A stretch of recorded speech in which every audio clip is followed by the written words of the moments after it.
It would be easy, too easy, for me to preach a sermon this morning about the virtue of waiting, on patience, on not being in a hurry, except that sermon would be disingenuous.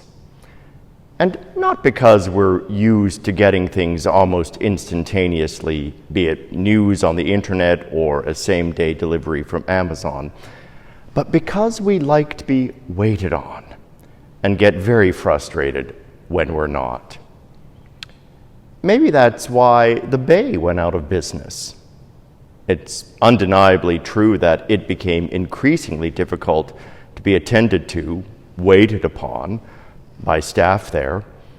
It often seemed like there was no one on the sales floor. You could wait forever to pay. However low the prices, most of us apparently decided that our time was worth more. But that's not the worst of it. We wait a long time to see medical specialists, at the border, on the expressway, for our friends to show up. It shouldn't happen. That's because waiting is a failure of the system. And systems fail when they're not properly resourced, be it with money or facilities or workers. So I take exception with the writer of Hebrews who, in this morning's reading, is essentially extolling the virtues of waiting, which he does in a way that's unrealistic. Sure, the story of Abraham may be inspiring, no matter how implausible, but we're not Abraham. For one thing, our destiny's far less exalted than his, because no matter how hard we try, we can't escape the ineluctable facts of biology. Now, the whole idea of seeing the promises of the future from afar is fine. All of us can imagine a better future. What I take exception to is the idea of all in God's good time, as if you and I don't have agency in helping God's good time come closer to our own, or in making future promises becoming present realities, which is what the church is called to do. But we don't, not really. That's why the Bay's fate is a cautionary one. After all, it was an institution. It would always be there. It grew complacent. Truths we grappled with at our own Anglican Church of Canada's General Synod in June.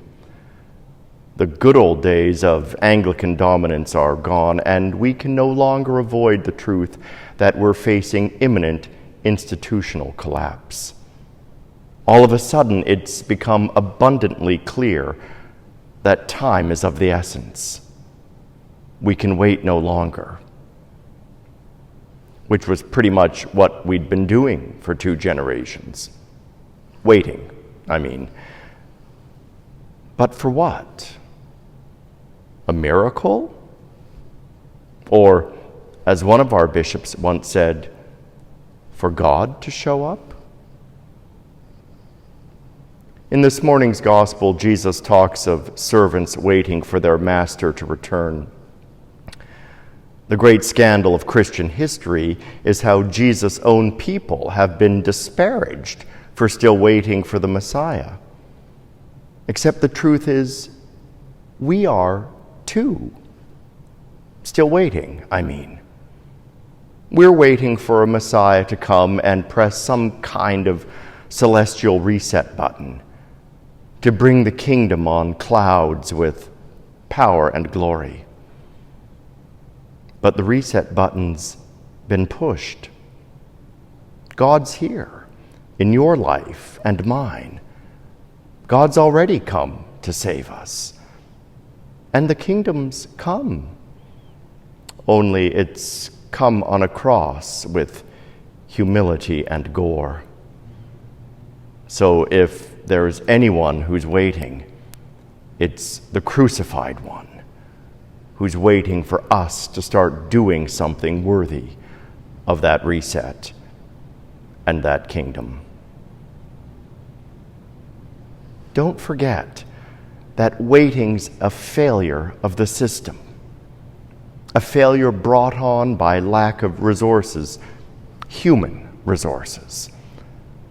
So if the church is failing, it's because we've been waiting for Christ to come and save us, rather than recognizing that he's already here in our midst, empowering us to start working for the country which we desire. What's more, we've been waiting for people to come and save us, rather than waiting on them and serving their needs. After all, didn't Milton say something to the effect that they also serve who stand and wait? Not waiting for something to happen or for us to get our due, but waiting to serve those who desire a better homeland, that is, a heavenly one. Waiting hand and foot on those who have waited too long for love, grace, and justice. Waiting in a way that proves the system works. Because here's the thing. We are the church, which means we are the system. So what are we waiting for?